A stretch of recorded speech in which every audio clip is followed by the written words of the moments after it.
My name is Reverend Kimberlee Tomczak Carlson, and it is my honor to serve as the Minister of Religious Education at First Unitarian Society of Milwaukee.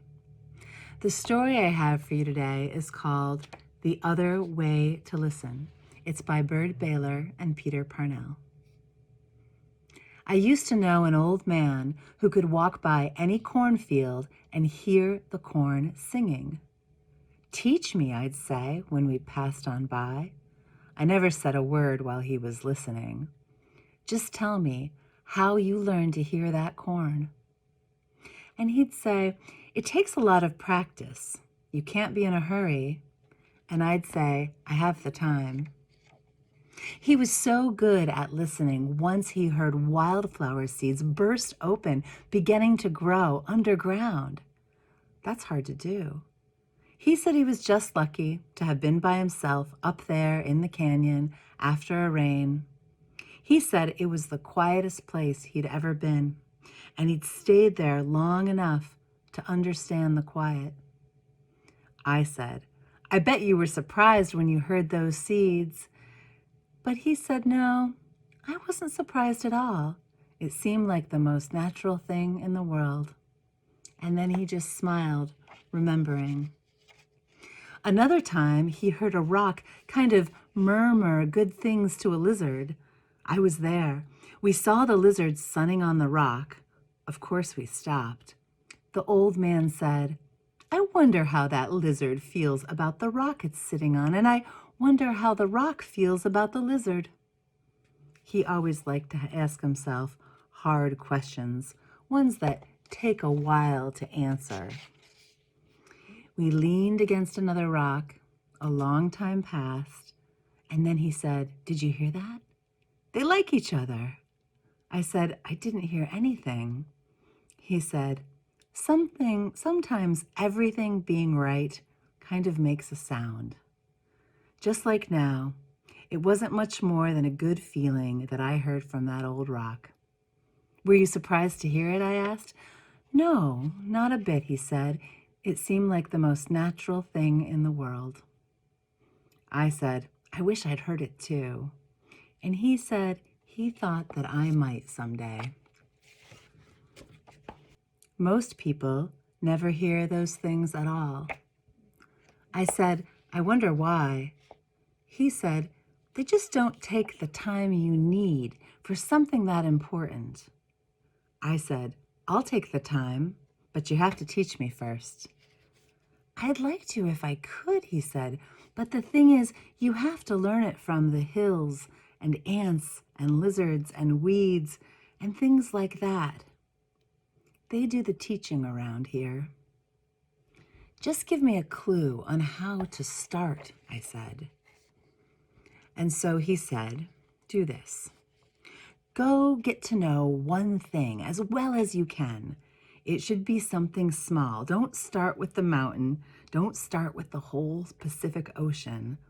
Start with one seed pod, or one dry weed, or one horned toad, or one handful of dirt, or one sandy wash."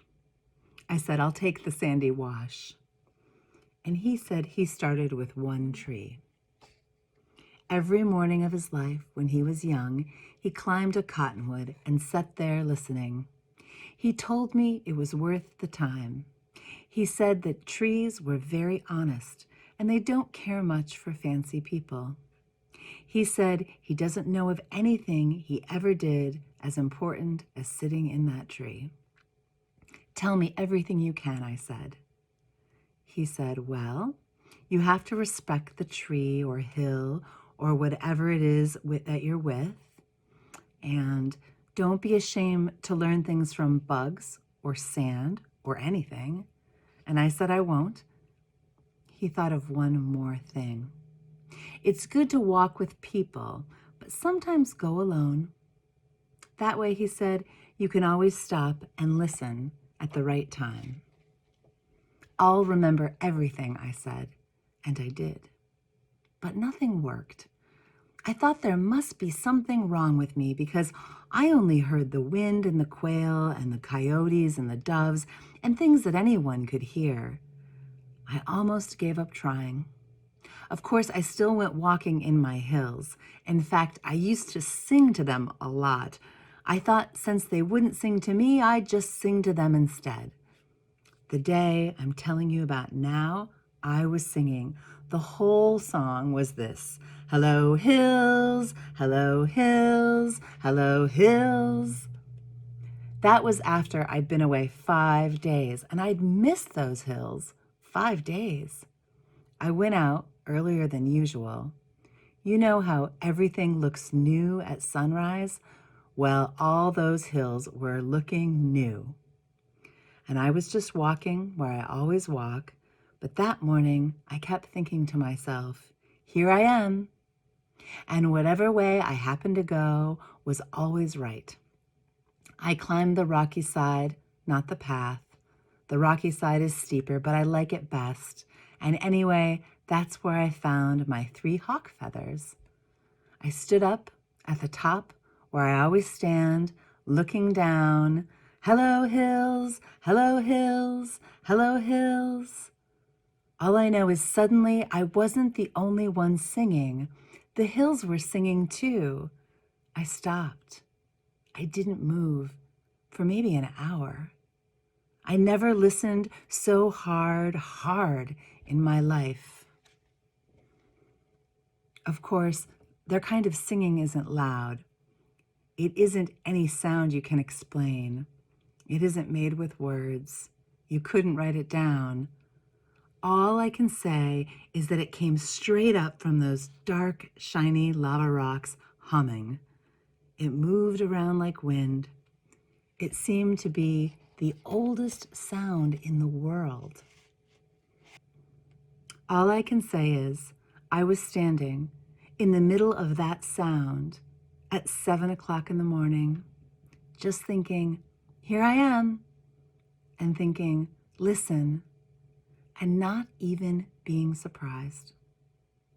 It seemed like the most natural thing in the world. The end.